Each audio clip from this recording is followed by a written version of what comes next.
ವಕೀಲರೊಬ್ಬರು ಬಸ್ಸಿಗೆ ಕಲ್ಲೊಡೆಯುತ್ತಿರುವ ದೃಶ್ಯ ಡಿಗ್ ಡಿಗ್ ಡಿಗ್ ಡಿಗ್ ಡಿಗ್ ಡಿಗ್ ಅರ್ಧ ಗಂಟೆಗೆ ಒಂದ್ಸತಿ ತೋರಿಸ್ತಾರೆ. ಕಾನೂನನ್ನು ಕಾಪಾಡುವವರೇ ಕಾನೂನಿನ ರಾಕ್ಷಸರಾದರೆ ಡಿಂಗ್ ಡಿಂಗ್ ಡಿಂಗ್. ಏನ್ ಮಾಡ್ತೀರಿ ನೀವು? ಏನು ಮಾಡ್ಕೊಳಕ್ಕಾಗಲ್ಲ ತಾನೆ, ಜಾಗ ಬಿಟ್ಬಿಡಿ. ಇಲ್ಲ ಚೆನ್ನಾಗ್ ಮಾಡ್ತಾ ಇದಾರೆ, ಇಂಥದ್ದೇ ಮಾಡ್ಬೇಕು, ಮಾಡ್ರೋ, ಹೊಡಿರೋ, ಇನ್ನು ಬಿಡ್ರೋ. ನಂದು ಒಂದಿರ್ಲಿ, ಕಾಲೇಜಲ್ಲಿ ಇರುವಾಗ ನಾನು ಯಾರಿಗೂ ಕಲ್ಲೊಡಿಲಿಲ್ಲ, ಯಾವ್ದು ಬಸ್ ಹೊಡಿಲಿಲ್ಲ, ಯಾರು ನೋಡ್ತಿಲ್ಲ, ಒಂದ್ ಲೈ ಅಂತ ಬಿಸ್ಬೇಡ, ಬೀಸೋ ಅಷ್ಟು ಕರೆಕ್ಟ್ ಆಗಿ TV9 ಅವ್ರು ತಗೊಂಡ್ಬಿಟ್ರು. ಪಬ್ಲಿಕ್ TV9 ಬರ್ತಾನೆ, ಹತ್ತನ್ ತೋರಿಸ್ತಾನೆ, ನೋಡಿ ನೋಡಿ ಇವರೇ ಗಲಾಟೆ ಮಾಡಿದ್ರು. ಏನಾಯ್ತು ಅವಾಗ? ಉಮೇಶಿಗೆ ಮನ್ಸಿರುತ್ತೆ, ಸಾಹೇಬ್ರು ಬಹಳ ಗಲಾಟೆ ಮಾಡ್ತಿದ್ರು, ನಮ್ದು ಒಂದಿರ್ಲಿ ಅಂತೇಳಿ ನೀವು ಒಂದ್ ಕಲ್ಲು ಹೊಡಿಯೋದು. ತೋಳ ಹಳ್ಳಕ್ ಬಿದ್ರೆ ಆಳ್ಗೊಂದ್ ಕಲ್ಲು ಅಂತ. ಒಬ್ಬ ಮನುಷ್ಯನ ಸಮ್ಮುಖದಲ್ಲಿ ಒಂದು ಕುಕೃತ್ಯ ನಡೀತಿದ್ರೆ ಅವನು ಎಲ್ಲ ಪ್ರಯತ್ನ ಮಾಡ್ಬೇಕು ಅದನ್ನ ಬಿಡಿಸೋದಿಕ್ಕೆ. ಆಗ್ಲಿಲ್ವಾ, ಅಟ್ಲೀಸ್ಟ್ ಜಾಗ ಬಿಟ್ಬಿಡ್ಬೇಕು. ಇನ್ನು 20-30 ವರ್ಷ ಎಲ್ಲ ನೀವು ನಡೆಸ್ಬೇಕು, ನಾನು ಇನ್ನು 5 ವರ್ಷ, ಆಮೇಲೆ ಹೇಳೋರು ಇರಲ್ಲ. ಹಿಂಗೆ ಈ ಚೌಚೌ ಅಂತ ಇಂಗ್ಲಿಷಲ್ಲಿ ಕರೀತಾರೆ, ಕನ್ನಡದಲ್ಲಿ ಸೀಮೆ ಬದನೆಕಾಯಿ ಅಂತ ಕರೀತಾರೆ. ನೋಡಿದಿರಿ? ಬಲ್ಬ್ ತರ ಇರುತ್ತಲ್ಲ ಹಸುರ್ಗೆ, ಅದು ಅದರದ್ದು ರುಚಿ ನೋಡಿ, ಇಂಡಿಪೆಂಡೆಂಟ್ ರುಚಿ ಇಲ್ಲ ಅದಕ್ಕೆ. ಬಣ್ಣ ನೋಡಿ, ಇಂಡಿಪೆಂಡೆಂಟ್ ಬಣ್ಣ ಇಲ್ಲ. ಬೀಟ್ರೂಟ್ ತರ, ಕ್ಯಾರೆಟ್ ತರ, ಟೊಮೆಟೊ ತರ, ಗೊತ್ತಾಯ್ತಲ್ಲ? ಅದು ಫಿಲ್ಲರ್ ಅಂತ ಅದಕ್ಕೆ ಹೆಸರು. ಬಿಸಿಬೇಳೆ ಭಾತ್ಗೆ ಹಾಕ್ಬೋದು, ಪಲಾವ್ಗೆ ಹಾಕ್ಬೋದು, ಆರ್ಡಿನರಿ ಪಲ್ಯ ಮಾಡ್ಬೋದು, ಗೊತ್ತಾಯ್ತಲ್ಲ? ಉಪ್ಪಿಟ್ಟಿಗೆ ಹಾಕ್ಬೋದು, ಅಕ್ಕಿ ತರಿ ಉಪ್ಪಿಟ್ಟಿಗೆ ಬಹಳ ರುಚಿಯಾಗಿರುತ್ತೆ. ಏನದರ ಸ್ಪೆಷಾಲಿಟಿ ಅಂದ್ರೆ ಅದ್ರ ಜೊತೆ ಯಾವ ತರಕಾರಿ ಇರುತ್ತೋ ಅದರ ಬಣ್ಣನ, ಅದರ ರುಚಿನ ಹೀರ್ಕೊಂಡ್ಬಿಡುತ್ತೆ, ಗೊತ್ತಾಯ್ತಲ್ಲ? 149 ದರಿದ್ರ ಸೆಕ್ಷನ್ ಅಂತದೆ. ಅದು 323 ಇಂದ 302 ತನಕ ಹೋಗಿ ಕೂತ್ಕೊಳ್ಳುತ್ತೆ. ಅದನ್ನ ಡಿಸಿಷನ್ ಮಾಡೋದು ಕಷ್ಟ ಆಗುತ್ತೆ. 149 ಬಹಳ ಕಷ್ಟ ಆಗುತ್ತೆ. ಸಿಟಿ ಸಿವಿಲ್ ಕೋರ್ಟ್ ಗಲಾಟೆ ಆಯ್ತಲ್ಲ, ಇಟ್ಗೆ ಹಿಂಗ್ ತೋರಿಸ್ತವನು, ಪೊಲೀಸ್ನವ್ರು ಹೊಡೆಯೋದನ್ನು. ಆಮೇಲೆ after so many enquiry, it is found, much of an enquiry it is found, that fellow is not an advocate at all. He had come in the form of an advocate dress attire ಅಷ್ಟೇನೇನೆ. ಹಿಂಗ್ ಇಟ್ಗೆ ತಗೊಂಡು ಪೊಲೀಸ್ನವ್ರು ಹೊಡಿತಿದ್ನಲ್ಲ, ಅವನು ನಮ್ಮ bar council ನಲ್ಲಿ register ಆಗಿರೋ ಯಾವೊಬ್ಬ member ಅಲ್ವೇ ಅಲ್ಲ. Because I was supervising that matter after the Supreme Court allowed the petition of the Bar Association to have a CBI inquiry. I was the principal judge CBI court. I was overseeing the supervising the matters. Teen Molly anta, she was the SP from Tamil Nadu. She was the investigation officer for them, and I had seen the case diary, everything. ಅಲ್ಲಿ ಏನಾಯ್ತು, CCTV ಒಳಗಡೆಗೆ ಅಥವಾ video ನಲ್ಲಿ ತಕೊಂಡ್ರವ್ರು ಬಂದವರೆಲ್ಲಾರನ್ನ presence ಆಗ್ಬಿಡ್ತು ಅಲ್ವಾ? ಗಲಾಟೆ ನಡೀತಿತ್ತು. ನಾನ್ ಕಂಡೆ, ಏನಿರುತ್ತೆ ನಾಳೆ ದಿನ ಅಬ್ಜೆಕ್ಷನ್, ಏನಿರುತ್ತೆ ಡಿಫೆನ್ಸ್? ಸರ್ ಅದು ಕೋರ್ಟು, ಲಾಯರ್ ಇನ್ನೆಲ್ಲಿ ಇರ್ಬೇಕು? ಆಸ್ಪತ್ರೆಲ್ಲ ಇರ್ತಾನ, ಅವನು ಕೋರ್ಟಲ್ಲಿ ಇದ್ದ ಅಷ್ಟೇ, ಮುಗೀತು. ಒಬ್ರು ಪೂಜಾರಿ ಇರ್ತಾರಪ್ಪ, ದೇವಸ್ಥಾನದಲ್ಲಿ ಇರ್ಬೇಕು, ಡಾಕ್ಟರ್ ಇರ್ತಾರಪ್ಪ, ಹಾಸ್ಪಿಟ್ಲಲ್ಲಿ ಇರ್ಬೇಕು. ನ್ಯಾಚುರಲ್ನು ಬಸ್ ಸ್ಟ್ಯಾಂಡ್ ಅಲ್ಲಿ ಬಸ್ ಡ್ರೈವರ್ ಇರ್ತಾನೆ, auto rickshaw stand auto rickshaw driver ಇರ್ತಾನೆ. ಇವ್ರನ್ನ ಬಿಟ್ಟು ಇನ್ ಯಾರಿದ್ರು ಅಂದ್ರೆ ಬರುತ್ತೆ. ಯಾಕಿದ್ದಿ ಅಂತ ಹೇಳ್ಬೋದು. ವಾಟ್ ವಾಸ್ ಅವ್ನು ಹೇಳ್ಬೋದು, ಸರ್ ಅವತ್ತು ನನ್ನ ಕೇಸ್ ಇತ್ತು, ನಮ್ ಲಾಯರ್ ಬಂದಿದ್ರು, ಕಾಸ್ಟ್ ಲಿಸ್ಟ್ ಇದೆ, ನನ್ನ ಕೇಸ್ಗೋಸ್ಕರ ನಾನು ಹೋಗಿದ್ದೆ, ಎಂಡ್ ಆಫ್ ಇಟ್, ನೆಗೆದಿದ್ದೋಯ್ತಲ್ಲ. ಇದಲ್ದಲ್ನೇನೆ ಆನ್ ಲುಕರ್ ಇರ್ಬೋದು, ಏನೋ ಗಲಾಟೆ ನಡೀತಿರುತ್ತೆ, ಮನುಷ್ಯ ಸಹಜವಾಗಿ ಆ ಗಲಾಟೆ ದೊಂಬಿನ ನೋಡೋದಕ್ಕೆ ಹೋಗಿರ್ತಾರೆ. ದೇ ಆರ್ ಕಾಲ್ಡ್ ಆನ್ ಲುಕರ್ಸ್ ಅಂತ. ಸೊ 149 ಮಿಸ್ಚಿವಸ್ ಸೆಕ್ಷನ್ ಅಲ್ಲಿ ಆನ್ ಲುಕರ್ ಒಳಗೆ ಹಾಕ್ಬಿಡ್ತಾರೆ. ಯಾರು ಇವ್ರು ನೋಡೋರು ಎಲ್ಲಾರು ಹಾಕ್ಬಿಟ್ರೆ ಏನಾಗುತ್ತೆ, ಪ್ರೆಸೆನ್ಸ್ ಪ್ರೂವ್ ಆಗೋಯ್ತು. Next is participation. ಪಾರ್ಟಿಸಿಪೇಷನ್ ಬಂದಾಗ 2 ಭಾಗ ಬರುತ್ತೆ. ಒಂದು ಆಕ್ಟಿವ್ ಪಾರ್ಟಿಸಿಪೇಷನ್, ಒಂದು ಪ್ಯಾಸಿವ್ ಪಾರ್ಟಿಸಿಪೇಷನ್. ಬೆಳಗ್ಗೆದೆ ಎಕ್ಸಾಂಪಲ್ ತಗೊಂಡು ನಾನೆಲ್ಲೋ ಸಿಕ್ಕಾಕೊಂಡ್ಬಿಡ್ತೀನಿ, ಯಾರೋ 4 ಜನ ಹೊಡಿತಿರ್ತಾರೆ. ಉಮೇಶಿಗೆ ಮನ್ಸಿರುತ್ತೆ, ಸಾಹೇಬ್ರು ಬಹಳ ಗಲಾಟೆ ಮಾಡ್ತಿದ್ರು, ನಮ್ದು ಒಂದಿರ್ಲಿ ಅಂತೇಳಿ ನೀವು ಒಂದ್ ಕಲ್ಲು ಹೊಡಿಯೋದು. ತೋಳ ಹಳ್ಳಕ್ ಬಿದ್ರೆ ಆಳ್ಗೊಂದ್ ಕಲ್ಲು ಅಂತ. ಇದು ಆಕ್ಟಿವ್ ಪಾರ್ಟಿಸಿಪೇಷನ್. ಪ್ಯಾಸಿವ್ ಅಂದ್ರೆ ಹೊಡಿತಿದಾರ, ನನ್ಗಂತೂ ಹೊಡಿಯಕ್ಕಾಗಲ್ಲ, ಮಕ್ಕಳು ಹೊಡಿಲಿ ಬಿಡು, ಅಕ್ರ ಇನ್ನೊಂದು 4 ಬಿಡಿಸ್ಕೋಬೇಕಾಗಿದೆ. ಒಬ್ಬ ಮನುಷ್ಯನ ಸಮ್ಮುಖದಲ್ಲಿ ಒಂದು ಕುಕೃತ್ಯ ನಡೀತಿದ್ರೆ ಅವನು ಎಲ್ಲ ಪ್ರಯತ್ನ ಮಾಡ್ಬೇಕು ಅದನ್ನ ಬಿಡಿಸೋದಿಕ್ಕೆ. ಆಗ್ಲಿಲ್ವಾ, ಅಟ್ಲೀಸ್ಟ್ ಜಾಗ ಬಿಟ್ಬಿಡ್ಬೇಕು. Beautiful example of Mahabharata. ಗೊತ್ತಾಯ್ತಲ್ಲ? ದ್ರೌಪದಿ ವಸ್ತ್ರಾಪಹರಣ ಅಂತಾರೆ. I always call it is as ವಸ್ತ್ರಾಕ್ಷಯ. ಅಪಹರಣ ಆಗ್ಲಿಲ್ಲ ಅಲ್ಲಿ, ವಸ್ತ್ರಾಕ್ಷಯ ಆಯ್ತು, ಅಕ್ಷಯ ಆಯ್ತು.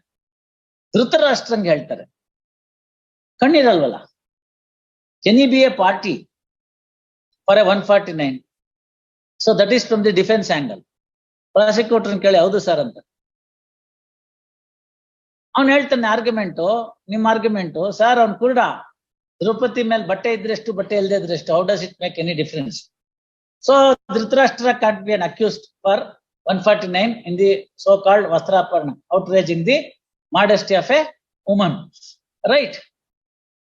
Now prosecutor says, sir, this fellow being the king was bound to protect all his subjects. ಗೊತ್ತಾಯ್ತಲ್ಲ, ರಾಜ ಆದ್ರಿಂದ ತನ್ನ ಎಲ್ಲ ಪ್ರಜೆಗಳ ರಕ್ಷಣೆ ಮಾಡ್ಬೇಕಾಗಿತ್ತು, ಆ ಜವಾಬ್ದಾರಿ ಇತ್ತು. ನಡೀತಿರ್ತಕ್ಕಂಥದ್ದು ಅವನ ಆಸ್ಥಾನದಲ್ಲಿ, right under his nose, right. So ಆದ್ರಿಂದ ಅವನದನ್ನ ನಿಲ್ಲಿಸ್ಬೇಕಾಗಿತ್ತು. ಮಾಡ್ತಿರ್ತಕ್ಕಂಥವ್ನು ಯಾವನ್ನೋ ಮೂಲೆನಲ್ಲ. ಹಿಂದೆ ಲಾಲ್ ಬಹದ್ದೂರ್ ಶಾಸ್ತ್ರಿಗಳು ರೈಲ್ವೆ ಮಂತ್ರಿಗಳಾಗಿದ್ರು. ಎಲ್ಲೋ ಯಾವುದೋ ರೈಲು ಆಕ್ಸಿಡೆಂಟ್ ಆಗೋಯ್ತು, ಇವ್ರು ಇನ್ನೆಲ್ಲೋ ಇದ್ರು. ತಕ್ಷಣವೇ ರಾಜೀನಾಮೆ ಕೊಟ್ಟು, ನಾನು ನೈತಿಕ ಹೊಣೆ ಹೊತ್ತು ನನ್ನ ಸ್ಥಾನಕ್ಕೆ ರಾಜೀನಾಮೆ ಕೊಡ್ತಾ ಇದ್ದೀನಿ, ನನ್ನ ಸಬ್ ಸ್ಟಾಫ್ನ ನಾನು ಸರಿಯಾಗಿ ನಮ್ಮ ಅಧಿಕಾರಿಗಳನ್ನ ಜವಾಬ್ದಾರಿನಲ್ಲಿ ಇಟ್ಕೊಳ್ಳಕ್ ಆಗ್ಲಿಲ್ಲ, ಆದ್ರಿಂದ ನಾನು ಇದಕ್ಕೆ ಜವಾಬ್ದಾರ ಅಂತ ಹೇಳಿ ರಾಜೀನಾಮೆ ಕೊಟ್ಟಂತವ್ರು. ಇವಾಗ ಏನಾಗಿದೆ, ಇವರೇ ಆ ಸ್ಟೇಷನ್ ಇದ್ರು ಯಾವನ್ನೋ ಮಾಡಿದ್ರೆ ನಾನು ಯಾಕೆ ರಾಜೀನಾಮೆ ಕೊಡ್ಲಿ, ಕೋರ್ಟಿನ ಸ್ಟೇ ತಂದಿದ್ದೀವಿ, ಅಲ್ಲ ರೀ ನಿಮ್ಮ ಮೇಲೆ ಕೇಸ್ ಆಗಿದಲ್ಲ, ತೀರ್ಮಾನ ಆಗಿ ನಾನು ತಪ್ಪಿತಸ್ಥ ಅಂತ ಆಗ್ಲಿ. ಅವ್ರು ಮಾಡಿಲ್ವಾ, ಅವ್ರ ಮೇಲೆ ಇಲ್ವಾ ನಾಲ್ಕು ಕೇಸು? ಅವ್ರ ಕಾಲದಲ್ಲಿ ಡಿನೋಟಿಫಿಕೇಶನ್ ಆಗಿಲ್ವಾ? ನೀವು ಮಾಡಿಲ್ಲ ಅಂತ ಹೇಳೋದೇ ಇಲ್ಲ. ಅವರು 16 ಎಕರೆ ಬಿಟ್ರು, ನಾನು ಬಿಟ್ಟಿರೋದು ಬರೀ 4 ಎಕರೆ. ಅವ್ರು ಇಷ್ಟು ತಿಂದ್ರು, ನಾನು ಇಷ್ಟೇ ತಿಂದಿದ್ದೀನಿ ಅಂತ. ಎಷ್ಟು ಒಂದು 5-6 ದಶಕಗಳಲ್ಲಿ ನಮ್ಮ ದೇಶದಲ್ಲಿ ಪ್ರಿನ್ಸಿಪಲ್ಸ್ ಎಲ್ಲಿಗೆ ಬಂದ್ಬಿಡ್ತು ನೋಡಿ. So the argument that is put forth is right under your nose, this is happening. Secondly, perpetrators are none other than your own children. And who is the victim? Your own family member. Bhishma ಇದ್ದಾರೆ, ದ್ರೋಣ, ಎಲ್ರಿಗೂ common ಪ್ರಿಪಾಸಿಟರ್ಸ್, ದ್ರೋಣಾಚಾರ್ಯರು ಇದ್ದಾರೆ, ಎಲ್ರಿಗೂ ಪಾಠ ಹೇಳ್ಕೊಟ್ಟ ಮೇಷ್ಟ್ರು, ಕರ್ಣ ಇದ್ದಾನೆ, ಹೂ also tried. Devadas ಅವನು ದ್ರೌಪದಿ ಲೆಕ್ಕಾಚಾರಕ್ಕೆ ಬಂದಾಗ he also tried to get Draupadi. ಅವನು ಹೋಗಿದ್ದ ಮತ್ಸ್ಯಾಂತರ ಬೇರ್ಸೋದಕ್ಕೆ, ಫೇಲ್ ಆಗಿದ್ದ. ಸೊ ಲವ್ ಫೇಲ್ಯೂರ್ ಕೇಸ್ ಒಂದು ಕರ್ಣಂದು. ಸೊ ಅವ್ನ ಒಳಗಡೆನೆ ಆಸೆ ಇತ್ತು, ನಾನಂತೂ ತಗೊಳಕ್ಕಾಗಲಿಲ್ಲ, ಎಂಜಾಯ್ ಮಾಡಕ್ಕಾಗಲಿಲ್ಲ, ಯಾವನೋ ಮಾಡ್ತಾ ಇದ್ದಾನೆ, ನಾನ್ ಸುಮ್ನಿರಣ್ಣ ಅಂತ. ಯೋಚನೆ ಮಾಡಿ, ಎಲ್ಲ ಡರ್ಟಿ ಮೈಂಡ್ ತಾನೆ. ಧೃತರಾಷ್ಟ್ರಂಗಂತೂ ಕುರುಡ. ಇದೆಲ್ಲ ಆದ್ರೆ ಸರ್ ಅದಕ್ಕ ಹೆಂಗೆ ಯಾರನ್ನ ಹಾಕಾರೆ ಅಲ್ಲಿ ಮಾಡ್ಲಿಲ್ಲ ನೀವು ಅಂತಂದ್ರೆ ಹೊಸಾಯ್ತು ಜಜ್ಮೆಂಟ್. ಒಬ್ಬ ಹೇಳ್ತಾನೆ, ಇಲ್ಲ ಸರ್ ತಾವು ಮಾಡ್ತಿರ್ತಕ್ಕಂಥದ್ದು ಸರಿ ಇಲ್ಲ, ತಾವೆಲ್ಲ ಮಾಡ್ತಿರ್ತಕ್ಕಂಥದ್ದು ಅಂತ ಹೇಳ್ತಾನೆ. ಯಾರು? ವಿದುರ. ಆಮೇಲೆ ಹೇಳ್ತಾರೆ, ಏಯ್ ಆ ದಾಸಿ ಮಗ ನೋಡಿಸ್ರೋ ಅಂತ. ಅವನು ಹೇಳ್ತಾನೆ, ನೀವ್ ಹಂಗೆ ಅಂತೀರ ಗೊತ್ತು, ನೀವೇನ್ ಓಡಿಸೋದ್ ಬೇಡ, ಇಂಥ ಕುಕೃತ್ಯವನ್ನ ನಾನಿದ್ದು ನನ್ನ ಸಮ್ಮುಖದಲ್ಲಿ ಆಯ್ತು ಅಂತ ನಾನು ಹೇಳ್ಕೊಂಡು ಮುಂದೆ ಇತಿಹಾಸದಲ್ಲಿ ನಾನು ಹೆಸರು ಬರೋದಕ್ಕೆ ಇಷ್ಟಪಡೋದಿಲ್ಲ, ನಾನು ಈ ಜಾಗ ಬಿಡ್ತಾ ಇದ್ದೀನಿ ಅಂತ ಹೇಳ್ತಾನೆ ವಿದುರ. ಸೊ ಸಭಾತ್ಯಾಗದ ಪಯನೀರ್ ಯಾರು ಅಂದ್ರೆ ವಿದುರ. ಸಭಾತ್ಯಾಗ ಯಾಕೆ? ಅನ್ಯಾಯ ನಡೀತಿದೆ, ಅದನ್ನ ನಾನು ಸಹಿಸಲಾರೆ, ಆದ್ರಿಂದ ನಾನು ಜಾಗ ಬಿಡ್ತೀನಿ ಅಂತ ಹೇಳೋ ಅಂತ ವ್ಯಕ್ತಿ. ಸೊ ನಾನು ಜಾಗ ಬಿಟ್ಬಿಡ್ತಾನೆ. So Vidura cannot be no held under 149. You see ಎಷ್ಟು ಚೆನ್ನಾಗಿದೆ ಅಲ್ವಾ ಕಾನೂನು. Very first object of sharing a common object is the mob, the group, the assembly may be lawful at the beginning. ಏನೋ ಇಂಪಾರ್ಟೆಂಟ್ ವಿಷಯಕ್ಕೆ ಕರೆಸಿದ್ದಾರೆ ಸಂಪುಟ ಸಭೆಯಲ್ಲಿ. ನಾನು ಹೋಗಿದ್ದೀನಿ ಆಸ್ ಎ ಕ್ಯಾಬಿನೆಟ್ ಮೆಂಬರು. ಅಲ್ಲಿ ಏನೋ ದರಿದ್ರಕ್ಕೆ ಹೇಳ್ತಾ ಇದ್ದಾರೆ, ಏನು ಅಂತಂದ್ರೆ ಕೋರ್ಟ್ನೆಲ್ಲ ಅಬಾಲಿಷ್ ಮಾಡ್ಬಿಡ್ಬೇಕು ಅಂತ. ಹಿಂದೆ ಹೇಳಿದ್ರಲ್ಲ ತುರ್ತು ಪರಿಸ್ಥಿತಿ ಕಾಲದಲ್ಲಿ ಎಲ್ಲ ಹೈಕೋರ್ಟ್ ಬಂದಾಗ್ಬೇಕು ಅಂತ ಹೇಳಿದ್ರು. ಜ್ಞಾನಿ ಜೈಲ್ ಸಿಂಗ್ ಅವ್ರು ಸೈನ್ ಮಾಡಿ, ಅಲ್ಲ ಫಕ್ರುದ್ದೀನ್ ಅಲಿ ಅಹಮದ್ ಅವ್ರು ಸೈನ್ ಮಾಡಿದ್ರು, ರಾಷ್ಟ್ರಪತಿಗಳು ಸೈನ್ ಮಾಡಿದ್ರು, ಎಲ್ಲ ಹೈಕೋರ್ಟ್ಗಳು ಬಂದಾಗ್ಬೇಕು ಅಂತ. ನ್ಯಾಷನಲ್ ಎಮರ್ಜೆನ್ಸಿ ಡಿಕ್ಲೇರ್ ಮಾಡಿದೀವಿ, ಅದನ್ನ ಹೈಕೋರ್ಟ್ಗಳು ಬಂದಾಗಬೇಕು ಅಂತ. ಈಗ ನಮ್ ಕರ್ನಾಟಕ ಹೈಕೋರ್ಟ್ ಒಳಗಡೆಗೆ ಬಂದ್ ಮಾಡ್ಬೇಕು ಅಂತ ಹಿಂದ್ಗಡೆ ಬಿಲ್ಡಿಂಗ್ ಅಲ್ಲಿ ತಗೊಂಡ್ರೆ ನೀವು ಸೈನ್ ಆಗ್ತಾ ಇದ್ರು ಪರವಾಗಿಲ್ಲ, ಇದ್ರಿ ಅಂದ್ರೆ ಸಾಕು 149. ನಾನು ಇರ್ಲಿಲ್ಲಪ್ಪ, ನಾ ಹೊಟ್ಟೆಗೆ ಬಂದ್ಬಿಟ್ಟೆ ಅಂತಂದ್ರೆ ಗೊತ್ತಿಲ್ಲ. U C how what A great ramifications are there by presence. So presence may not be the only point, presence is the first point. But when the actual illegal activity took place, you should have left the place. ಅರ್ಥ ಆಯ್ತಲ್ಲ? A mob or an assembly may be lawful in the beginning. ಯಾವುದು ಅನ್ಯಾಯ ಆಗಿದೆ, town hall ಹತ್ರ ಕೂತ್ಕೊಂಡು ನಾವು ಇದಕ್ಕೆ ರಾಜ್ಯದ ಸರ್ಕಾರದ ವಿರುದ್ಧ ನಾವು ಮೌನ ಪ್ರತಿಭಟನೆ ಮಾಡ್ತೀವಿ ಅಂತ ಇರುತ್ತೆ. ಅದಕ್ಕೆ ಪರ್ಮಿಷನ್ ಕೊಟ್ಟಿರ್ತಾರೆ ಕಮಿಷನರ್, ಶಾಂತಿಯುತವಾಗಿ ಮಾಡ್ಬೇಕು, ಸಾರ್ವಜನಿಕ ಆಸ್ತಿ ಪಾಸ್ತಿಗಳಿಗೆ ತೊಂದರೆ ಕೊಡಬಾರ್ದು, ಇಷ್ಟೊತ್ತಿಂದ ಇಷ್ಟೊತ್ತರೆಗೂ ಮಾಡ್ಬೇಕು, ಲೌಡ್ ಸ್ಪೀಕರ್ ಗಲಾಟೆ ಮಾಡ್ಬಾರ್ದು, ಏನೇನೋ ಹೇಳಿರ್ತಾರೆ. 50 ಜನ ಬಂದು ಕೂತಿರ್ತಾರೆ, ಎಲ್ಲ ಪ್ಲೇ ಕಾರ್ಡ್ ಹಿಡ್ಕೊಂಡಿರ್ತಾರೆ, ಮೌನ ಮೆರವಣಿಗೆ ಬಂತು, ಅಲ್ಲಿ ಕೂತ್ಕೊಂತೀವಿ. ಒಬ್ಬ ರಿಕ್ಷಾ ಡ್ರೈವರ್ ಬರ್ತಾನೆ, ಮಾಡಕ್ ಬೇರೆ ಕೆಲಸ ಇಲ್ಲ, ಎಲ್ಲ ಬಂದು ಇಲ್ಲಿ ಕೂತ್ಕೊಂಡಿದಾವೆ ಅಂತಾರೆ ಅಂತ ಫಸ್ಟ್ ಅಂತಾನೆ. ಯಾಕೋ ಹಂಗ್ ನೋಡ್ತೀಯ, ಅಂತ ಮಗನೇ ಇಂಥ ಮಗನೇ ಅಂತೀವನಂತಾನೆ. ಕೋಪ ಬಂತು, ಒಂದ್ ಬಿಡ್ತಾನೆ, ಇದಕ್ಕಿದ್ದಂಗೆ ದೊಡ್ಡ ಜಗಳ ಆಗತ್ತೆ, ಎಲ್ಲ ತಗೋತಿದ್ ಪಬ್ಲಿಕ್ ಟಿವಿ ನವ್ನು ಬರ್ತಾನೆ, ಹತ್ತನ್ ತೋರಿಸ್ತಾನೆ, ನೋಡಿ ನೋಡಿ ಇವರೇ ಗಲಾಟೆ ಮಾಡಿದ್ರು. ಏನಾಯ್ತು ಅವಾಗ? U C presence, participation, an assembly which was lawful at the beginning, all of a sudden turned into an unlawful. At that time, you should not be part of that assembly. You should leave. ಹೊರಟು ಬಿಟ್ರೆ ಗಲಾಟೆ ಇಲ್ಲ, ಜಾಗ ಬಿಟ್ಬಿಡಿ. ನಿಮ್ ಕೈಲಿ ಏನು ಮಾಡ್ಕೊಳಕ್ಕಾಗಲ್ಲ ತಾನೆ, ಜಾಗ ಬಿಟ್ಬಿಡಿ.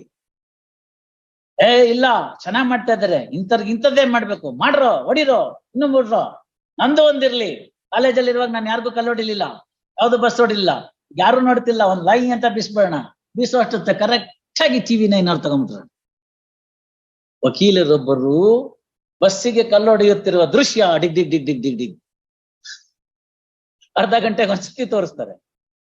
ಕಾನೂನನ್ನು ಕಾಪಾಡುವವರೇ ಕಾನೂನಿನ ರಾಕ್ಷಸರಾದರೆ ಡಿಂಗ್ ಡಿಂಗ್ ಡಿಂಗ್. ಏನ್ ಮಾಡ್ತೀರಿ ನೀವು? ಓಡಿಡು. So therefore, presence and participation, these are the two concomitant factors to attract 149. ಪೊಲೀಸ್ನವ್ರಿಗೆ ಯಾವ್ದು ಗೊತ್ತಿಲ್ಲ, 4 ಜನ ಇದ್ರೆ 34, 5 ಜನಕ್ಕಿಂತ ಜಾಸ್ತಿ ಆದ್ರೆ 149. ಅವ್ರ ತಮ್ಮ ರೂಲ್ ಹಿಂಗೆ, ಅವ್ರಿಗೆ ಗೊತ್ತಿಲ್ಲ, ನ್ಯಾಯಾಲಯದ ಕರ್ತವ್ಯ. So your presence may be 3. What he has seen. Complaint itself says 3 ಜನ ಇಳಿದ್ರು, ಒಳಗಡೆ ಕಾರ್ನಲ್ಲಿ ಎಷ್ಟು ಜನ ಇದ್ರು ಗೊತ್ತಿಲ್ಲ. ಇನೋವಾ ಕಾರು ಅಂದ್ರೆ ಕನಿಷ್ಠ 8 ಜನನ 9 ಜನನ ಹಾಕೊಳ್ಳೋ ಕೆಪಾಸಿಟಿ ಇರುತ್ತೆ. ತೊಡೆ ಮೇಲೆ ಕೂತ್ಕೊಂಡ್ರೆ 10 ಆಗುತ್ತೆ ಅಲ್ವಾ? ನ್ಯಾನೋ ಕಾರ 4 ಜನ ಬರ ಕೂತ್ಕೊಳ್ಳಕ್ಕೆ ಅಂತ ಇನೋವಾ ಕಾರ್. ಆಟೋ ರಿಕ್ಷಾದಲ್ಲೇನೆ 23 ಜನನ ಕರ್ಕೊಂಡೋಗಿದ್ದಾರೆ, ನೋಡಿರ್ಬೇಕು ನೀವು, ಎಣಿಸ್ತಾ ಇರ್ತಾರೆ ಇಳಿರಿ ಅಂತ. ಅಂತದ್ರೊಳಗಡೆಗೆ ಸೊ therefore ಒಬ್ಬರ ಕೈನಲ್ಲಿ ಇಬ್ಬರ ಕೈನಲ್ಲಿ ಇಷ್ಟೆಲ್ಲ ಏಟ್ ಬೀಳಕ್ಕಾಗಲ್ಲ. 2, 3, 4 ಬಿಗ್ ಲ್ಯಾಸರೇಟೆಡ್ wounds ಇದೆ. ಅದರ ಜೊತೆಗೆ 2 ರಿಂದ 3 ಚಾಪ್ wounds ಇದೆ, that too on the neck region. And few lacerated injuries are also found on the nipple, ಅಂದ್ರೆ ಚೆಸ್ಟ್ ರೀಜನ್, ಅಬ್ಡಾಮಿನಲ್ ಒಂದಿದೆ.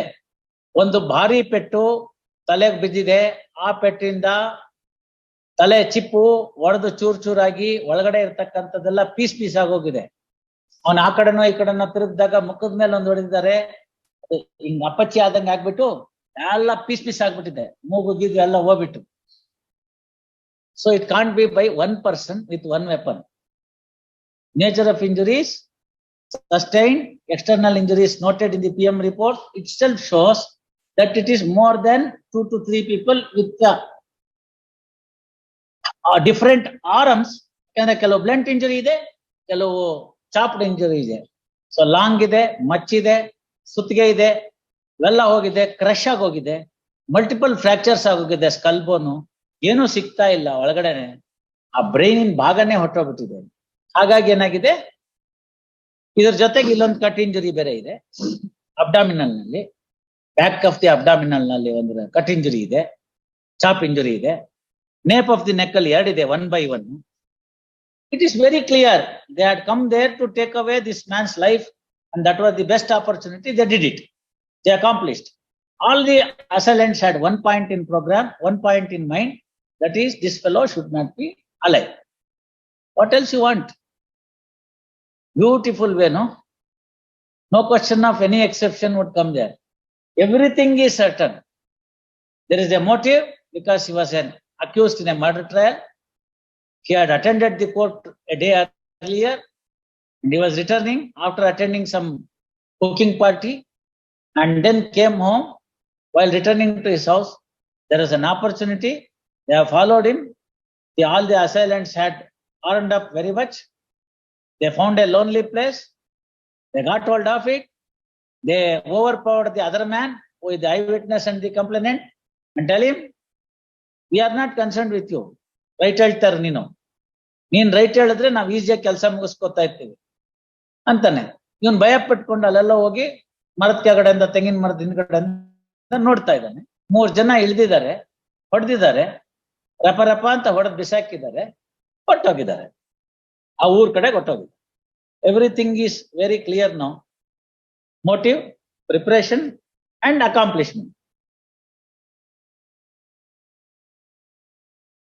5th ಮಾಡಿ ಅಂದ್ರೆ ನಾನು ಹೇಳ್ಬಿಟ್ನಲ್ಲ, ತಮ್ಮ ಸೀನಿಯರ್ಗೆ ಪಾಪ ಬಿಕಾಸ್ ಆಫ್ ಏಜ್ ಸಾಕಷ್ಟು ಇದಾಗಿದೆ. ಇನ್ನು 20-30 ವರ್ಷ ಎಲ್ಲ ನೀವು ನಡೆಸ್ಬೇಕು. ನಾನು ಇನ್ನು 5 ವರ್ಷ, ಆಮೇಲೆ ಹೇಳೋರು ಇರಲ್ಲ. ಹಿಂಗೆ